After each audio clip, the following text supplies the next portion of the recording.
রাখালপুর একটা শান্ত গ্রাম, আজও আতঙ্কিত, রাতে মানুষ নিখোঁজ, সকালে মিলে চোখবিহীন দেহ। বয়স করা বলে নিশি ফিরেছে। পরাণী বুড়ি শুনল মেয়ের কণ্ঠ, মা দরজা খোলো। খুলতেই ছায়ামূর্তি বুড়ির চিৎকারে ছুটে আসে প্রতিবেশীরা, কিন্তু দরজা বন্ধ, ভেতরে শুধু শব্দ, নীরবতা। গ্রামবাসী ডাকল তান্ত্রিক ভৈরবনাথকে। কালো জাদুর ত্রিশূল হাত এসে বলল, এই গ্রামে মৃতের আত্মা জেগেছে, আজ রাতে আমি নিশিকে ডাকব। গ্রামবাসী বৃত্ত একে মোমবাতি জ্বালালো। ভৈরবনাথ তন্ত্রপাঠ শুরু করল। দমকা হাওয়ার মোমবাতি নিভে গেল। বৃত্তের মাঝে দোয়া থেকে বের হয়ে এলো এক নারী, এলোমেলো চুল, লাল চোখ, রক্তমাখা মুখ।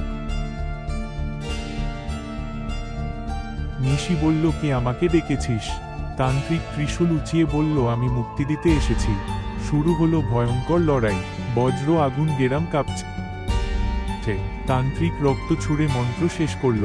নিশি চিৎকারে অদৃশ্য বোর হল। গেরাম শান্ত, তান্ত্রিক নেই,